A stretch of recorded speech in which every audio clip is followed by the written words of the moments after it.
اعوذ باللہ من الشیطان الرجیم بسم اللہ الرحمن الرحیم۔ معزز خواتین و حضرات، عزیز طلباء و طالبات، ڈیلی قرآن کلاس میں آپ سب کو خوش آمدید۔ امید ہے آپ سب خیر و عافیت سے ہوں گے۔ آج کا ہمارا سبق سورہ آل عمران، پارہ نمبر 4، آیت نمبر 130۔ سب سے پہلے لفظی ترجمہ سماعت فرمائیں۔ یا ایہا الذین آمنو، اے ایمان والو، لا نہ، تأکلو تم کھاؤ، الربا سود، اضعافاً دو گنا، مضاعفہ چار گنا، واتقوا اللہ اور اللہ سے ڈرتے رہو، لعل تاکہ تم تفلحون فلاح پا جاؤ۔ سورہ آل عمران کی آیت نمبر 130 کا گزشتہ آیات کے ساتھ ربط اور تعلق کچھ اس طرح سے ہے۔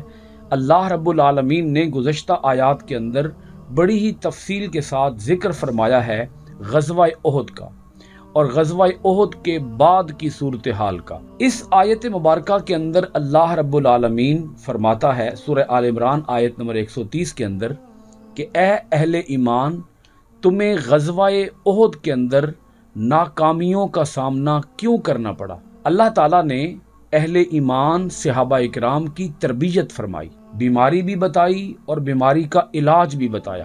غزوہ بدر کے اندر شاندار فتح حاصل ہوئی، مگر غزوہ احد کے اندر جیتی ہوئی جنگ ہار میں تبدیل ہو گئی۔ فاتح قوم تھوڑی ہی دیر کے بعد شکست خوردہ قوم بن گئی۔ اللہ پاک نے اس کی وجوہات بھی بتائیں اور اس کے تدارک کے لیے اللہ پاک نے مختلف احکامات بھی صادر فرمائے۔ گفتگو کو آگے بڑھانے سے قبل ایک بات اور آپ سب حضرات کی خدمت میں رکھ دوں کہ اللہ رب العالمین نے صحابہ اکرام کی جب تربیت فرمائی ہے تو اس کا ہرگز مطلب یہ نہیں ہے کہ ہم صحابہ اکرام کے بارے میں اپنے ذہنوں کے اندر کوئی بھی گھٹیا درجے کا، ادنا درجے کا خیال لے کر آئیں۔ صحابہ اکرام کی شان میں ہم گستاخانہ لفظ یا جملہ ادا کریں، کیونکہ صحابہ اکرام کو اللہ تعالیٰ نے جنتی ہونے کی نوید سنائی ہے۔ صحابہ اکرام سے اگر کوئی خلاف اولا کام یا کوئی گناہ کا کام اگر ان سے سرزد ہوتا بھی تھا تو وہ فی الفور اللہ تعالیٰ کی طرف رجوع کرتے تھے، اللہ تعالیٰ سے معافی کے طلبگار ہوتے تھے، اللہ تعالیٰ ان کی توبہ قبول فرماتا تھا۔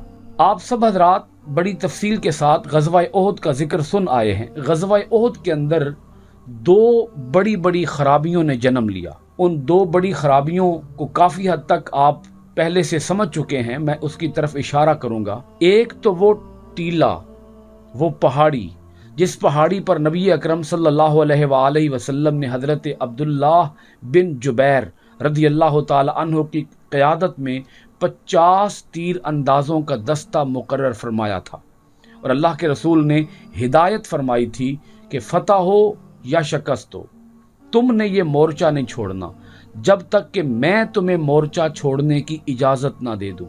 اللہ کے رسول علیہ الصلوۃ والسلام نے یہ بھی ارشاد فرمایا کہ اگر ہمارے جسموں کی بوٹیاں بنائی جا رہی ہوں، ہمیں تہہ تیغ کیا جا رہا ہو، ہمیں زخمی اور لہو لہان کیا جا رہا ہو، تب بھی تم یہ منظر دیکھ کر پہاڑی نہیں چھوڑو گے، کسی صورت میں تم پہاڑی کو، اس مورچے کو تم نہیں چھوڑو گے۔ تھوڑی ہی دیر کے بعد جب یہ غزوہ ہو رہا تھا تو تھوڑی ہی دیر کے بعد کافر، حالانکہ ان کی تعداد زیادہ تھی، 3000 تھے، وہ مسلمان صحابہ اکرام 700 تھے، مگر وہ جنگ سے بھاگ گئے، انہوں نے راہ فرار اختیار کی، اور جب وہ بھاگ گئے مسلمانوں نے اسلحہ اتار دیا، تلواریں اتار دیں، تلواریں رکھ دیں، اور صحابہ اکرام مال غنیمت کو جمع کرنے میں مصروف ہو گئے۔ اور وہ جو تیر انداز 50 پہاڑی کے اوپر کھڑے تھے، جب انہوں نے دیکھا کہ نیچے مال غنیمت اکٹھا کیا جا رہا ہے، انہوں نے پہاڑی چھوڑ دی، وہ بھی نیچے آ گئے۔ ان کے سپہ سالار حضرت عبداللہ بن جبیر رضی اللہ تعالی عنہ روکتے رہے، منع کرتے رہے کہ اللہ کے رسول نے ہمیں منع فرمایا تھا کہ میرا حکم آنے سے پہلے تم یہ مورچہ نہیں چھوڑو گے۔ ان کی بات نہ مانی گئی، وہ ٹیلا، وہ پہاڑی چھوڑ دی گئی، حضرت خالد بن ولید رضی اللہ تعالی عنہ جو کہ ابھی مسلمان نہیں ہوئے تھے، اس غزوہ کے اندر ابھی وہ کافر تھے، ان کی عقابی نگاہوں نے جب دیکھا کہ مورچہ خالی ہے، وہ پہاڑی خالی ہے، چند افراد کھڑے ہیں، تو انہوں نے ایک چکر کاٹا اور ایک بہت بڑے لشکر کو لے کر اس طرف سے انہوں نے حملہ کر دیا۔ مسلمان تو مال غنیمت کو جمع کرنے میں مصروف تھے، اسلحہ وغیرہ اتار چکے تھے، جنگ ختم ہو چکی تھی، لیکن جب انہوں نے حملہ کیا تو بے خبری کی وجہ سے مسلمان صحابہ اکرام اس حملے کی تاب نہ لا سکے۔ یہ اتنا شدید اٹیک تھا، اس قدر وہاں عجیب صورتحال پیدا ہوئی کہ مسلمان صحابہ اکرام کو کچھ سمجھ نہ آ رہی تھی کہ یہ ہمارے ساتھ کیا ہو گیا ہے۔ ایسا بھی ہوا کہ حضرت حذیفہ رضی اللہ تعالی عنہ کے والد وہ مسلمانوں کے نرغے میں آ گئے، اور مسلمانوں نے ہی حضرت حذیفہ کے والد کو، حالانکہ وہ مسلمان تھے، وہ کہتے رہے کہ میں مسلمان ہوں، مجھے کافر سمجھ کر کیوں قتل کر رہے ہو، لیکن بے خبری کی وجہ سے انہیں بھی شہید کر دیا گیا اور مسلمانوں کے ہاتھوں شہید ہوئے۔ حضرت حذیفہ رضی اللہ تعالی عنہ نے بعد میں فقط اتنا کہا کہ اللہ تمہاری بخشش فرمائے، تم نے بے خبری کی وجہ سے میرے والد کو شہید کیا ہے۔ حالات ہی ایسے پیش آ گئے، صورتحال ہی ایسی کریٹ ہو گئی کہ کچھ سمجھ نہ آ رہی تھی کون کس کے اوپر تلوار چلا رہا ہے۔ حضرت عبداللہ بن جہش کا مسئلہ کیا گیا، حضرت امیر حمزہ رضی اللہ تعالی عنہ کا مسئلہ کیا گیا، حضور کے سگے چچا رضی اللہ تعالی عنہ شہید ہوئے، ان کا مسئلہ ہوا، ان کے جسم کے اعضاء کاٹے گئے، ناک کان کاٹے گئے اور ان کے سینے کو چاک کیا گیا، کلیجہ نکالا گیا، کلیجے کو چیرا گیا، کلیجہ نکال کے ہندا نے کلیجہ اپنے دانتوں کے نیچے چبایا اور اس نے حضرت امیر حمزہ رضی اللہ تعالی عنہ کے اعضاء کا ہار بنا کر گلے کے اندر پہنا۔ رسول پاک صلی اللہ علیہ وآلہ وسلم کو شدید زخمی کیا گیا، آپ کے دندان مبارک شہید ہوئے، آپ کا سر انور زخمی ہوا، اور خبر یہ بھی اڑا دی گئی کہ رسول پاک صلی اللہ علیہ وآلہ وسلم شہید ہو گئے ہیں۔ مسلمان صحابہ اکرام پر ایک قیامت ٹوٹ پڑی جب انہوں نے سنا کہ اللہ کے رسول شہید ہو گئے ہیں۔ کئی صحابہ اکرام ہمت ہار بیٹھے، انہیں کچھ سجھائی نہیں دے رہا تھا کہ اگر اللہ کے رسول صلی اللہ علیہ وآلہ وسلم ہمارے درمیان تشریف فرما نہیں ہیں تو ہم کس کے لیے جنگ کریں گے، ہم کس کے لیے یہ جہاد کریں گے۔ انتہائی عجیب صورتحال تھی جس کو لفظوں کے اندر میں بیان نہیں کر پا رہا۔ یہ سارے حالات کیوں پیش آئے؟ ان حالات کے پیش آنے کی وجہ بنی ایک وہ خرابی کہ اللہ کے رسول صلی اللہ علیہ وآلہ وسلم کی نافرمانی کی گئی، پہاڑی کو خالی چھوڑا گیا، قبل از وقت پہاڑی خالی چھوڑ دی گئی۔ ابھی اللہ کے رسول علیہ الصلوۃ والسلام نے پہاڑی چھوڑنے کا کوئی حکم جاری نہیں فرمایا تھا۔ 70 صحابہ اکرام کی شہادت ہوئی، اتنا بڑا جانی نقصان ہوا۔ دوسری بڑی خرابی، اس شکست کی دوسری بڑی خرابی یہ تھی، اللہ تعالیٰ نے یہ آیت جو اتاری، یا ایھا الذین آمنوا لا تأکلوا الربا اضعافا مضاعفہ، اے ایمان والو سود دگنا اور چگنا کر کے نہ کھاؤ۔ یہاں مال کی محبت کی ممانعت کی جا رہی ہے کہ اپنے دلوں سے مال کی محبت نکال دو، زر کی محبت نکال دو، ہرس نکال دو، لالچ نکال دو، طمع نکال دو۔ مال، دنیا کا مال، یہ کوئی چیز نہیں ہے جس کی آنکھوں پہ دنیا کے مال کی محبت چھا جائے وہ انسان کبھی کامیاب نہیں ہو سکتا۔ وہ لالچی ہوگا، وہ حریص ہوگا، وہ مال کا بھوکا ہوگا، وہ دولت کا بھوکا ہوگا، وہ کبھی کامیاب اور فاتح نہیں بن سکتا۔ وہ زندگی کی بازی ہار گیا جس نے مال کی محبت کو اپنے دل کے اندر جگہ دی۔ اب یہاں دوسری خرابی کیا تھی جس کی نشاندہی یہاں کی جا رہی ہے، جس کی وجہ سے یہ جیت ہار میں تبدیل ہو گئی۔ غزوہ احد کے اندر انتہائی بڑے پیمانے پر صحابہ اکرام کو نقصان اٹھانا پڑا، اس کی وجہ بنی مال کی محبت، کیونکہ جو 50 تیر انداز پہاڑی چھوڑ کر نیچے اترے، انہوں نے ایک تو اللہ کے رسول کے حکم کی نافرمانی کی، اور دوسری خرابی ان سے یہ ہوئی کہ انہوں نے مال کی محبت میں آ کر پہاڑی کو چھوڑا اور مال غنیمت کو آ کر جمع کرنا شروع کر دیا۔ ان کے ذہنوں میں یہ بات تھی کہ ہو سکتا ہے مال غنیمت میں سے ہمیں کچھ ہاتھ نہ آئے، ان کے ذہن میں یہ بات تھی کہ ہو سکتا ہے کہ مال غنیمت ہم اٹھانے سے پیچھے نہ رہ جائیں۔ اس لیے وہ پہاڑی کو چھوڑ کر نیچے آ گئے۔ اللہ کے رسول کی اطاعت بھی نہ ہوئی اور دوسری خرابی ان کے دلوں میں مال کی محبت آ گئی۔ اللہ پاک نے یہاں حب مال سے روک دیا کہ اپنے دلوں کے اندر حب مال پیدا نہ کرو۔ سود کے بارے میں بڑی تفصیل کے ساتھ آیت ہم پڑھ چکے ہیں۔ سود کے بارے میں بڑی تفصیلی آیت ہم پڑھ کر آئے ہیں، سورۃ البقرہ پارہ نمبر 3 آیت نمبر 275۔ وہاں میں نے بڑی تفصیل کے ساتھ اس پر سیر حاصل بحث کی کہ سود کو حرام کیوں کیا گیا۔ یہاں اللہ رب العالمین نے اس مقام پر یعنی غزوہ احد کے واقعات کے بعد اللہ پاک نے اس آیت کو رکھا، یا ایھا الذین آمنوا لا تأکلوا الربا اضعافا مضاعفہ۔ بظاہر یہاں سود سے روکا جا رہا ہے، لیکن حقیقت میں مال کی محبت سے روکا جا رہا ہے۔ یہ سود کی وہ ایک قسم ہے جس کا ذکر یہاں ہوا کہ 2 گنا اور 4 گنا کر کے سود نہ کھاؤ۔ اس آیت کا ہرگز مطلب یہ بھی نہیں ہے کہ سود کھا لو لیکن دگنا اور چگنا سود نہ کھاؤ۔ یہ 2 گنا اور 4 گنا سود یہ کیا ہے، میں تھوڑا اس کی وضاحت پہلے کر دوں۔ ایک شخص نے قرض دیا، قرض خواہ مقروض سے مطالبہ کرتا ہے کہ تم میرا قرض واپس کرو۔ مقروض کہتا ہے کہ میں ابھی آپ کا قرض واپس نہیں کر سکتا، آپ مجھے مزید مہلت دے دیں۔ قرض خواہ کہتا ہے کہ تم اگر مہلت لینا چاہتے ہو تو تمہارا سود اور بڑھ جائے گا۔ مقررہ سود، جو سود کی ریشو طے کی گئی، جو سود کی شرح طے کی گئی، اس کے اوپر سود اور بڑھ جائے گا۔ تو وہ اس بات کو منظور کرتا ہے، وہ اس بات کو قبول کرتا ہے اور وہ کہتا ہے کہ ہاں ٹھیک ہے، میں اضافی سود دینے کے لیے تیار ہوں، مجھے اور مہلت دے دو۔ یوں قرض خواہ مقروض کو مہلتیں دیتا رہتا، تاریخوں کے اندر اضافہ کرتا رہتا اور وہ دگنا اور چگنا سود لیتا رہتا۔ اس کی یہاں ممانعت آئی، اور اس کے اندر سود کے اندر بھی حب مال ہے اور دگنا اور چگنا سود کے اندر بھی حب مال ہے۔ اللہ پاک فرماتا ہے واتقوا اللہ، اللہ سے ڈرو، لعلکم تفلحون، تاکہ تم کامیاب ہو سکو۔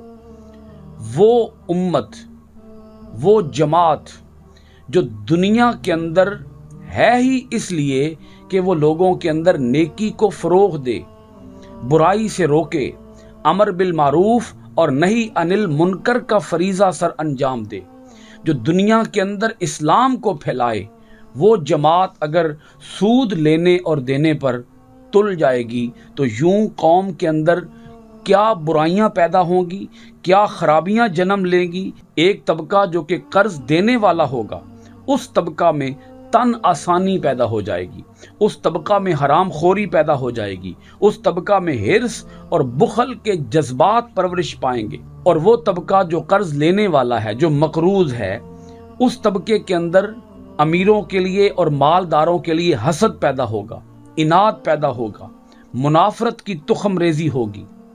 اللہ پاک کیسے یہ گوارا کر سکتا ہے، یہ کیسے پسند کر سکتا ہے کہ مسلمان قوم جو دنیا کے اندر تبلیغ توحید و ہدایت کا عظیم المرتبت مشن سر انجام دینے کے لیے بھیجی گئی ہے، ایسی قوم اپنے اصل مشن سے ہٹ جائے گی۔ اس لیے اللہ پاک نے اس حب مال سے روکا کہ تم آئندہ کبھی بھی اپنے دلوں کے اندر مال کی محبت، غنیمت کی محبت، زر کی محبت اپنے دلوں کے اندر پیدا نہ کرنا، وگرنہ اسی طرح تمہاری جیت ہار میں بدل جائے گی۔ اسی آیت مبارکہ کے اندر اللہ پاک نے تقوی کا حکم بھی دیا کہ اللہ سے ڈرو، اور اللہ سے ڈرنا یہی فلاح ہے، یہی کامیابی ہے۔ اب اگلی آیت سن لیں، اللہ پاک نے اس کا عذاب بھی بیان فرمایا کہ ویسے تو آگ کا عذاب تیار کیا گیا ہے کافروں کے لیے، لیکن اللہ پاک نے اگلی آیت کے اندر یہ بات فرمائی، سورہ آل عمران آیت نمبر 131، کہ اگر تم بھی مال کی محبت میں مبتلا ہو جاؤ گے اور تم بھی سود در سود اور دگنا اور چگنا سود لینے پر تل جاؤ گے تو پھر یاد رکھو وہ جو آگ کافروں کے لیے تیار کی گئی ہے، اسی آگ کا ایندھن تم بھی بنائے جاؤ گے۔ واتقوا النار، ڈرو اس آگ سے التی جو کہ اعدت تیار کی گئی ہے للکافرین کافروں کے لیے. وہ آگ تیار تو کافروں کے لیے کی گئی ہے، مگر اے اہل ایمان اگر تم دگنا اور چگنا سود یا خالی سود بھی اگر تم لوگے تو پھر یاد رکھنا کہ اس آگ کا حصہ تم بھی بنو گے، آگ کے عذاب کے اندر تم بھی مبتلا کیے جاؤ گے. اگلی آیت بھی سن لیں. اللہ رب العالمین نے آیت نمبر 132 کے اندر اس دوسری خرابی کا ذکر کیا ہے جس کا ذکر میں پہلے کر آیا ہوں. وَأَطِيعُوا اللَّهَ وَالرَّسُولَ لَعَلَّكُمْ تُرْحَمُونَ. اللہ کی اطاعت کرو اور رسول کی اطاعت کرو تاکہ تم پر رحم کیا جائے. اطیعوا اطاعت کرو اللہ کی، والرسول رسول کی، لعل تاکہ تم پر ترحمون رحم کیا جائے. یہ ہے وہ خرابی کہ مسلمان صحابہ اکرام نے وہ پہاڑی خالی چھوڑ دی، وہ نیچے آ گئے اور اللہ کے رسول صلی اللہ علیہ وآلہ وسلم کی نافرمانی کر دی. اور اللہ پاک نے یہاں یہ بھی بتا دیا کہ جو رسول کا نافرمان ہے وہ اللہ کا بھی نافرمان ہے، اور جو رسول کا مطیع ہے وہ اللہ کا بھی مطیع ہے. تم پر رحم کیا جائے گا، تم پر رحمت کی جائے گی، تم پر مہربانی کی جائے گی، تمہیں اللہ کی مدد، اللہ کی نصرت عطا کی جائے گی، مگر اس صورت میں عطا کی جائے گی جب تم اللہ اور اس کے رسول کی اطاعت کرو گے. تمہاری فتح ہی رہے گی، تمہاری کامیابی ہی رہے گی اگر تم اللہ اور اس کے رسول کی اطاعت کرو گے. میں بار دیگر یہ بات گفتگو کے اختتام پر پھر کہنا چاہوں گا کہ ہمیں کبھی بھی صحابہ اکرام کے بارے میں زبان درازی سے کام نہیں لینا چاہیے، کسی گستاخانہ جملے سے کام نہیں لینا چاہیے. یہ تمام صحابہ اکرام وہ ہیں کہ جن کو اللہ رب العالمین نے بخشش اور مغفرت کا مژدہ جاں فضا سنا رکھا ہے، ان کے لیے جنت کا اعلان کر رکھا ہے. تو لہٰذا ہم سب اہل ایمان صحابہ اکرام کے بارے میں یہی ایمان اور یقین رکھتے ہیں کہ وہ اللہ تعالیٰ کے ہاں بخشے گئے ہیں. قیامت تک آنے والے انسانوں کے لیے یہ قرآن اتارا ہے، اور اس کے اندر ہمارے لیے ہدایت کے ان گنت انمول موتی موجود ہیں، ہیرے موجود ہیں، ہماری اصلاح کے اور ہماری بہتری کے اسباق موجود ہیں. آج بھی ضرورت اس امر کی ہے. یہی دو خرابیاں آج بھی ہمارے اندر موجود ہیں کہ ہم اللہ اور اس کے رسول کی اطاعت سے بھی غافل ہیں، اور اسی طرح ہم حب مال کے اندر بھی مبتلا ہیں. ہمارے دلوں کے اندر دولت کی محبت ہے، حرص ہے، لالچ ہے، کینہ ہے، بغض ہے، اناد ہے. یہ مضمون ابھی جاری ہے. آج کی کلاس کو سورہ آل عمران کی آیت نمبر 132 کے ساتھ ختم کرتے ہیں. اللہ تعالیٰ کے حضور اس دعا کے ساتھ کہ اللہ تعالیٰ ہم سب کو اپنے کلام میں گہرا غور و خوض کرنے، معنی، ترجمہ، تفسیر اور تشریح کے ساتھ پڑھنے، اس پر عمل پیرا ہونے، اس کے پیغام کو دنیا بھر میں عام کرنے کی توفیقات خیر عطا فرمائے. انشاءاللہ العزیز آئندہ ڈیلی قرآن کلاس میں آپ کے پاس حاضر ہوں گے سورہ آل عمران کی آیت نمبر 133 کے ساتھ. آپ سب حضرات کا بہت شکریہ. السلام علیکم ورحمۃ اللہ وبرکاتہ.